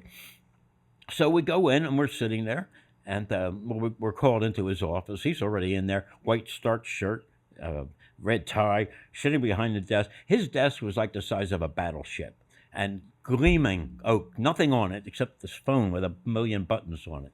And our seats are like where you are, away, 6-7 feet away. We're sitting in these big chairs. And he's like, I swear he had a platform he sits on. He was towering over us. So what brings you gentlemen in today? I said, well, first of all, Mr. Mayor, Frank, call me Frank. Frank, I said, I want to present you with this gold-plated pass to the Spectrum, which I had our company make up. Really gold-plated. Lifetime pass to 2 for 2 at any event forever.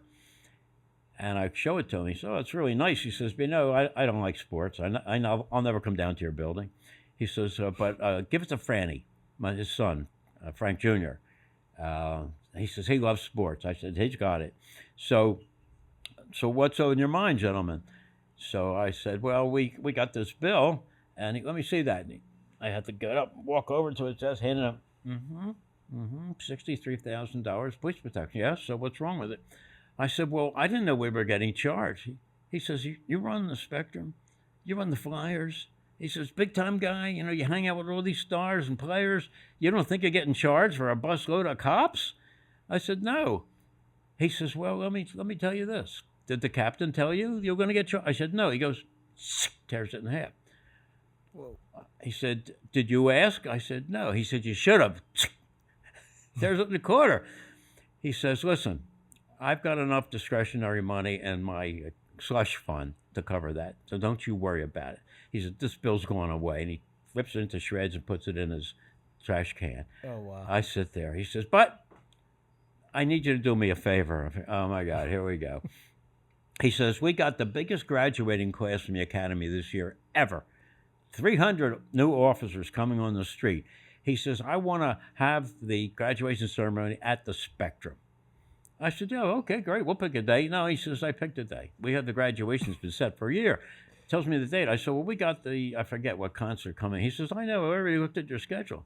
He says, but we'll be out of there by 11 in the morning. He says, and guess what? You won't need security. He thought that was really funny. He says, he said, we'll bring our own sound. We'll bring our own orchestra. You know, we have the police and firemen's band. We have the choir. He says, all we need is for you to turn the lights on. You can sell coffee, soda, whatever, but no beer. He said, and you can make a few bucks out of it. He says, and don't worry about expenses. I will have the unions take care of everything. Lighting, forklifts, whatever you need, you know. And he said, don't worry about security. He liked that. So I said, fine. And he says, so I said, well, thank you very much. I'm looking at Ed like, we got to get out of here. Ed's nervous as hell. He told me, he says, I will fight any man, but he scares the shit out of me. He just does. Plus, you know, he could shut us down if he just felt like it. You know, send in inspectors and they find a rodent dropping somewhere. So, and Rizzo wasn't that type of guy. So I said, well, we thank you very much, Frank. We really appreciate that, and we'll take care of the police graduation. No problem. We'd be happy to do it. And he says, so wait a minute. Schneider. He says, I'm not crazy about you. He says, you're like a carpetbagger, came from another city and making all this money and out. And what do you do for Philadelphia? I know you pay some taxes. He says, but how about if you help us out at the Police Athletic League? Make that one of your charities. Of course, yeah. And a couple other small things, you know. If some of our fallen officers' wives or families want to come to the circus, could you help them out? Yeah, you name it, you got it. No. Yeah. So he says, Schneider, I just wanted to see your ass in my office. And we got up and we left. And we got outside, and Snyder said to me, he lights up a Camel. He was a 4-pack a day back then. Camels are Lucky Strikes, unfiltered. And he says, where's the nearest bar? And here we are at 8 in the morning drinking downtown on Mall Street in some bar. And that's when he said, I'll fight any man, but he scares the shit out of me. Yeah, I didn't think he was someone to mess with. I wanted to hear a little bit about your sports museum. I wanted to hear a little bit about the plans for that and. Well, I've had an idea for 14 years now to open a sports museum in Philadelphia. Not the sports museum. You know, I mentioned earlier, I don't know if we were on or not, but there's only a couple of teams in cities in the whole United States that has 4 teams playing within the city limits. We got them all at the same intersection, and we got the Union down 95, and we sell out every game. It's fantastic. People save all year to buy their season tickets. It's what they give themselves for Christmas. So I thought, we got tons of museums in Philadelphia. We don't have a sports museum. And even now, when I talk to people, they say, don't we already have one? We're the greatest sports city. I said, no, we don't. So I hooked up with a guy who's a collector, one of the biggest collections of memorabilia in the world, sports memorabilia. A lot of Philadelphia stuff and a lot of national stuff. He's got Joe Louis's championship belt. He's got Joe DiMaggio's bat. He's got Babe Ruth's uniform, you know, and he's got everything from Philadelphia, going back to the original Warriors, the original basketball team called the SPAs, South Philadelphia Athletic Association. And he's got Wilt Chamberlain's jacket from Overbrook. Oh, wow. He's got, you name it, he's got it. And he's still buying stuff. And he's a purist. He only buys things that are one of a kind. Worn, signed. Not a Babe Ruth replica. He's got, you name it, he's got it. So I put this thing together, and Ed Snyder said, I will give you the ground, and with a promotion, the Flyers will be behind it. And Lou Katz, who owned the Inquirer and the New Jersey Nets at the time, I'll pay for it. And Ed Rendell, I'll clear City Hall. I'll make sure all the politics are taken care of. Fine. Lou Katz gets killed in a plane crash. Ed Snyder retires, dies, and Ed Rendell, God bless him, kind of lost his juice, and then the pandemic sets in. So 2 years later, I said we're still going to have a sports museum in Philadelphia.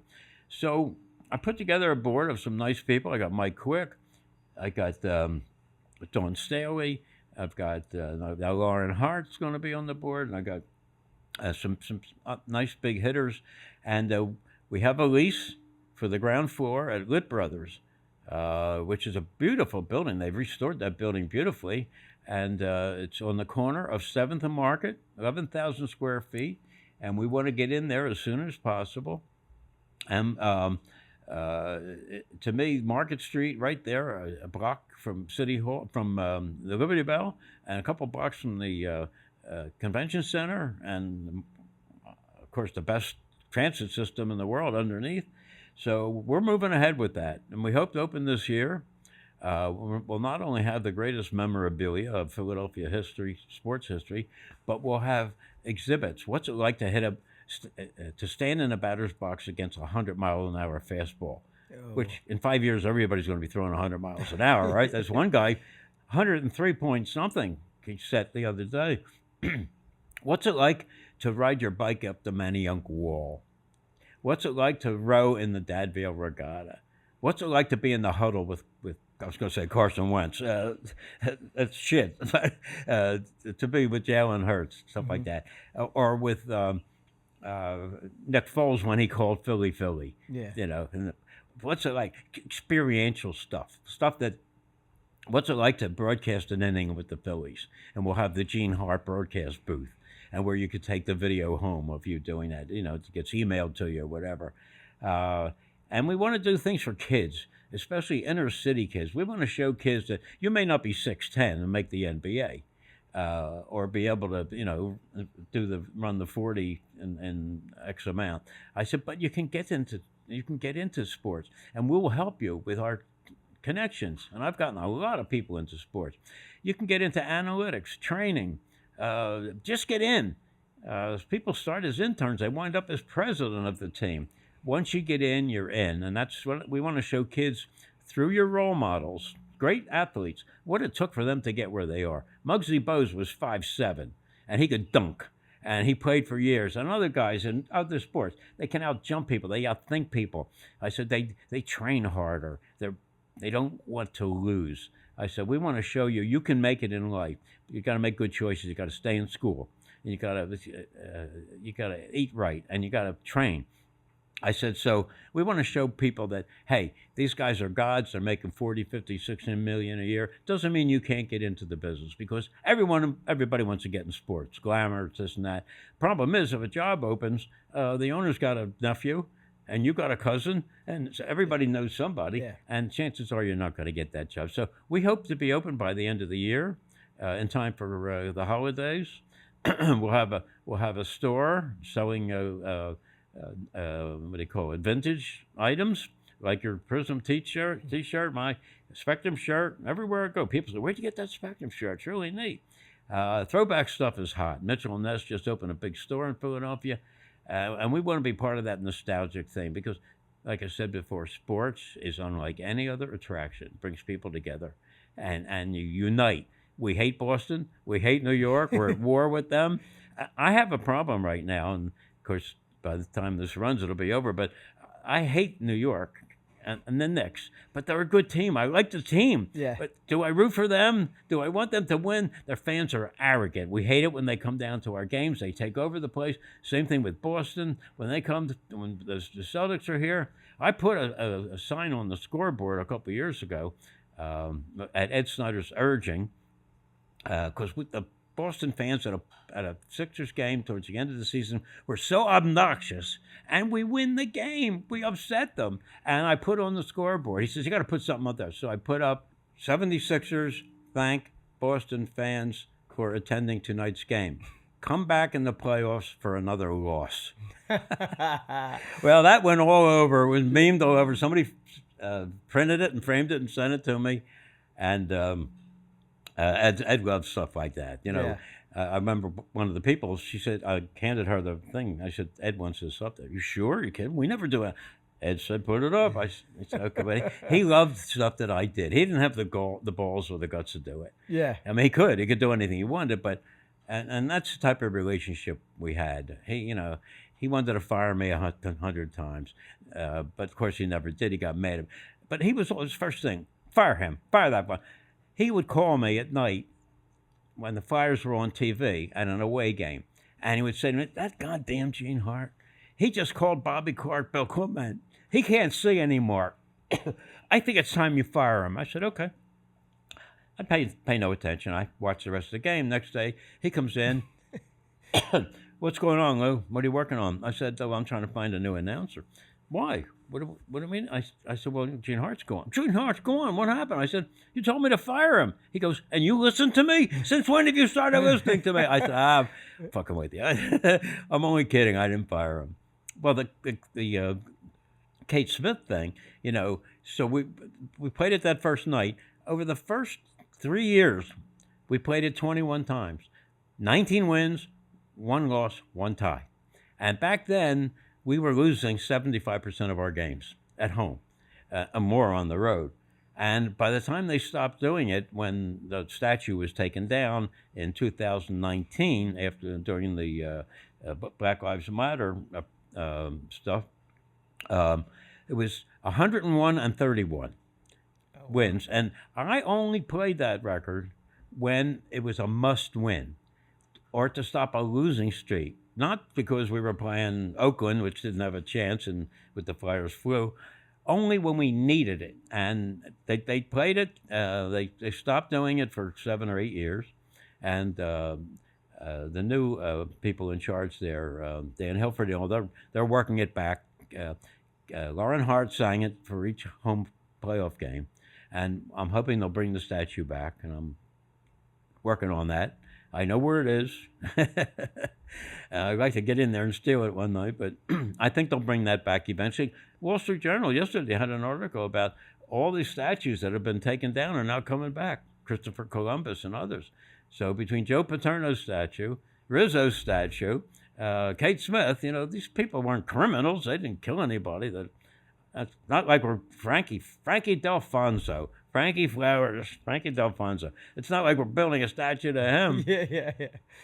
So I could tell you one other story if you want to hear it about the Mafia and the Spectrum. Sure. So we opened the Spectrum, and all union building. No problems at all. We hired so many guys who built the building, the plumbers, the plasterers, the electricians, the carpenters. They wanted to, they built this building. Now they have full-time jobs there. And we're not paying anybody off. Nobody asked us for anything. We're paying the rates, which are very high, and time and a half and all, holidays, but they were good people. They're professionals. So I get a call from a city councilman, who I won't name right now, who wound up going to jail. And he was tied into the mob in South Philadelphia, and I knew him. And he said, "Listen, downtown wants to talk to you." Now, in Philadelphia, it's not called downtown; it's called Center City. Every other city, it's center. It's downtown. We call it center. Downtown means South Philly, and downtown means guys with bent noses. Who could hurt you badly and laugh. So he said, "So-and-so wants to see you." Well, this is like the second guy in command is who he wants me to see. Wants to talk to you about the Spectrum. I knew it. Eventually something's going to happen. So again, I pick up the phone. I said, "Ed," he says, "I don't want to hear it." If it's bad news, I said, "Well, it's not." I said, "But South Philly." Thanks, Ed, for the backup. He hangs up. He says, "If you tell anybody I knew about it, I'll call you a liar." I said, "Good. Thanks." So I go over to this little coffee shop, South Philadelphia Social Club, it's called, on Passyunk Avenue, and it's a storefront with a curtain rod halfway up, and South Philadelphia Social Club. And I knock on the door, and the door opens, and there's a big, tough-looking guy, and he says, "Is you Scheinfeld?" I said, "Yeah, come in." Looks around, closes the door. Oh, Jesus, I don't like this place at all. At dark, and way in the back, There's a table with a green tablecloth on it, and there's a couple guys sitting in a light. And I go back there and I sit down. How he goes, Lou the Jew. Oh, Lou the Jew. Here you are, Lou the Jew. Not like that's the first time I ever heard that, but with him I said it's okay. So he sit down, Lou the Jew. So I sit down. Get Lou some Jew cake. I said, Jew cake? What's that? He says, we got this cheesecake. We bring it in from bakery in Brooklyn every morning, fresh. He said, where do you taste this? Give him some what do you call it? The heavy-duty coffee. Cappuccino. Cappuccino, right. So I can't eat. I'm not drinking. I'm like, just, what do you want? What do you want? So he says, listen, a favor. I said, oh, sure, what? He says, I got a couple of nice neighborhood boys who could use a job.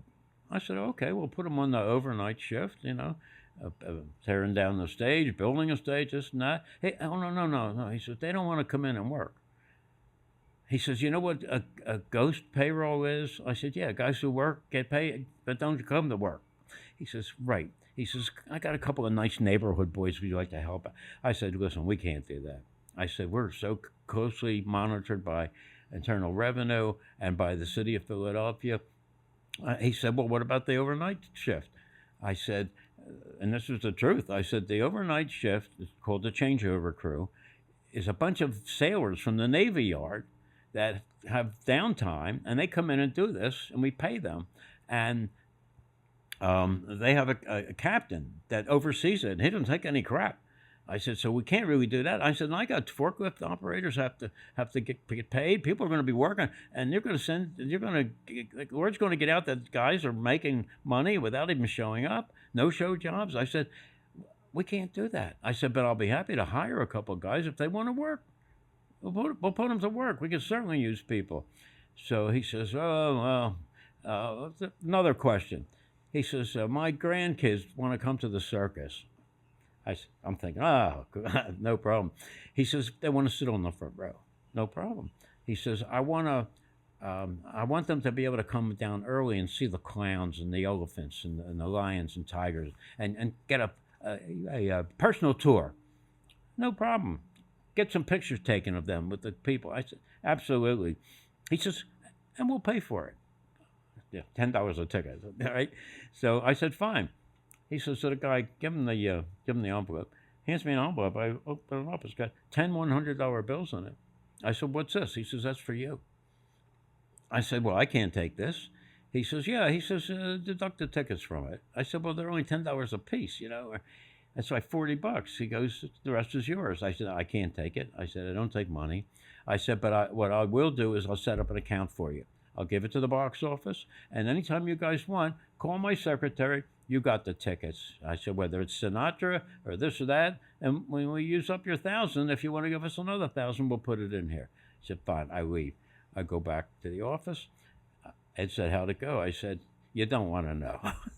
I said, we're okay. He said, oh, thank God. He said, because I don't know nothing about that kind of stuff. So that was my one run-in. It wasn't even a run-in, and they sent over a cheesecake the next day for Lou the Jew.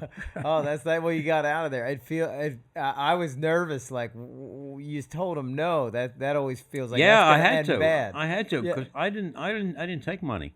I never took a penny from anybody. I was offered a lot of money.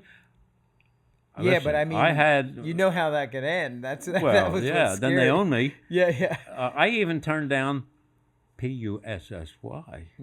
I can't say the word. Very few times have I ever turned that down. But I had a woman came in, actually stopped me in the parking lot. A very sexy redhead, low cut blouse and great body and beautiful girl. And she had a young girl in her car. I had just come back from lunch, and I pulled in. I got out, and she saw my car and came over, and she said, I'm here with my daughter, and I'd like to. We'd like to get back to Say's passes to see. I'll think of his name, the big heartthrob back in the '60s.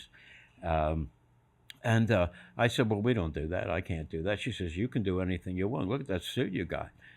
It was an Armani double-breasted, from Boyd's.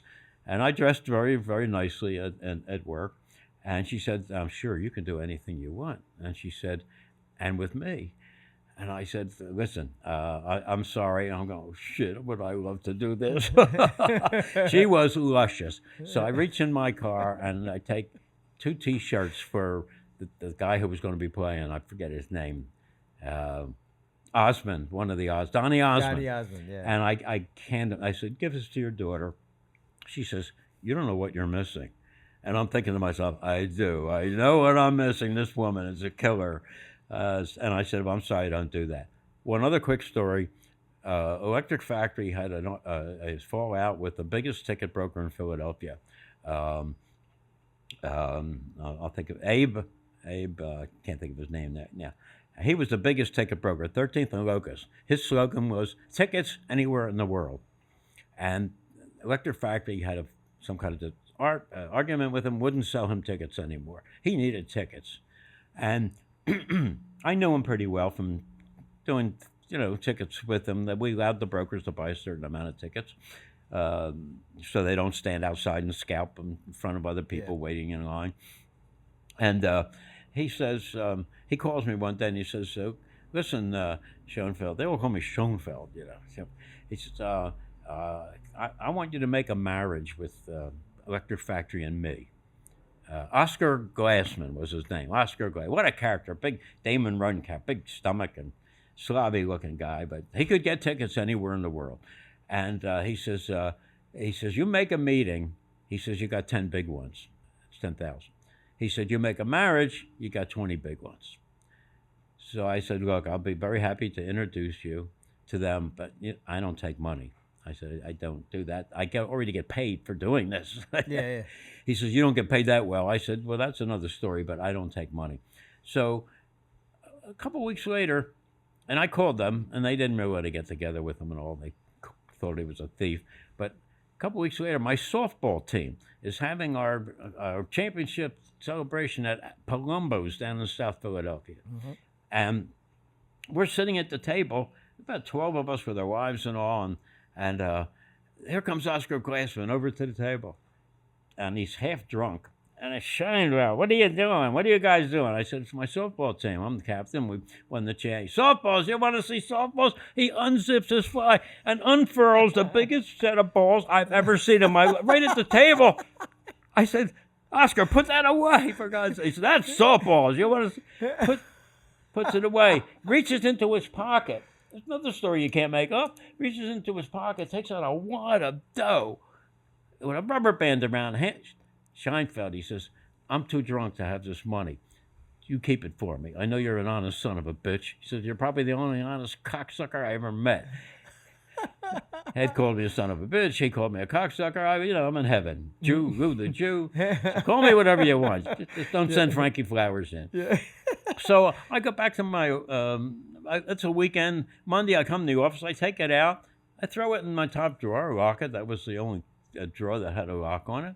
And 3 weeks goes by. I figured, I guess that's going to be my money, or I'll give it to charity or whatever, And all of a sudden, he's out in the waiting room, in the vestibule, the lobby. Mr. Glassman's here to say, Oscar, send him in. Where's my money? I said, what money? He says, you son of a bitch, you cocksucker, I gave you your... I said, here it is. I opened the door. I handed it to him. I said, it's all there, $620. He says, it was $650, you fucking thief. I said, I know, you can count it. I didn't take any. You're the only honest cocksucker I ever met in my life.